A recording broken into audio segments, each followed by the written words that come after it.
وجاہدوا فی اللہ حق جہادی هو اجتباکم وما جعل علیکم فی الدین من حرج ملت ابیکم ابراہیم هو سماکم المسلمین صدق اللہ مولانا العظیم۔ بارگاہ رسالت معاذ صلی اللہ علیہ وسلم میں درود پاک کا ہدیہ پیش کریں۔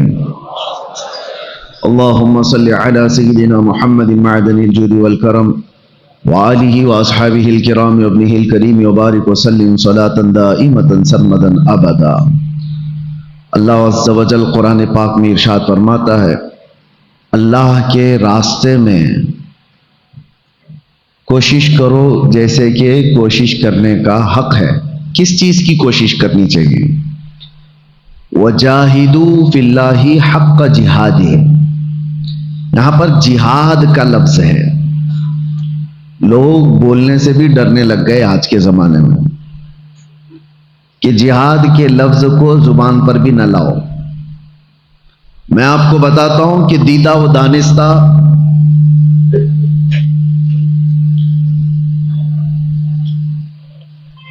یہ پوری دنیا میں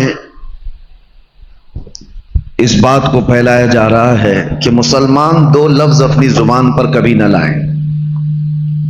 یہ آج سے نہیں، تقریباً 100 سال سے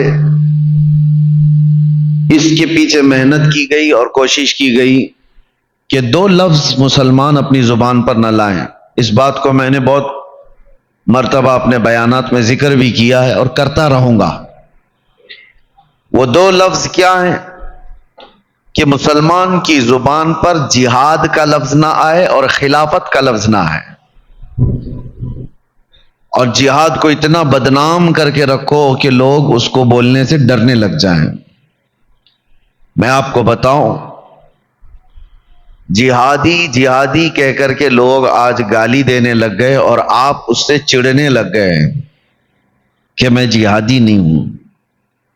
جانتے ہو یہ ایک مائنڈ پروگرامنگ ہے، دماغ میں اس طور پر ڈالا جا رہا ہے۔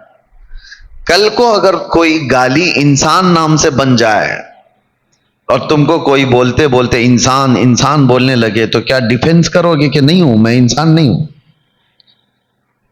اگر کوئی مرد نام سے گالی بنا لے اور تم کو مرد مرد کہتا رہے تو کیا تم ہاتھ پیر اٹھا لو گے نہیں میں مرد نہیں ہوں؟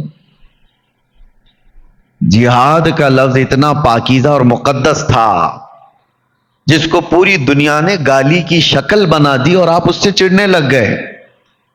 یہ بات مجھے کہنا اس لیے پڑ رہا ہے کہ کئی لوگوں کو دیکھا جو ہماری قوم کے دانشور کہلاتے ہیں اور وہ ڈیفنس میں باہر آئے ہوئے ہیں یہ کہنے کے لیے کہ نہیں ہماری یہ قوم جہادی نہیں ہے۔ دنیا اس کو گالی بنا رہی ہے اور تم اس کا ڈیفنس کر رہے ہو، بلکہ میں کہتا ہوں جہاد کس کو کہا ہے قرآن میں یہ تو بتاؤ پہلے۔ اللہ تبارک و تعالیٰ نے قرآن میں جس کو کہا ہے اور حضور نے جس کے متعلق کہا ہے پہلے اس کی ڈیفینیشن تو ہو جائے، ڈیفنس بعد میں کرنا کہ تم ہو یا نہ ہو۔ میرے عزیزو، اللہ قرآن پاک میں ارشاد فرماتا ہے انسان کو انسان بننے کی کوشش کرنا یہ جہاد ہے۔ کوشش کرو اللہ کے راستے میں، وجاہدوا فی اللہ حق جہادی، اللہ کے راستے میں کوشش کرو۔ کس بات کی کوشش کرے گا انسان؟ اس بات کی کوشش کرے گا کہ اللہ تعالیٰ نے جس مقصد کے لیے اسے دنیا میں بھیجا وہ بننے کی کوشش کرے۔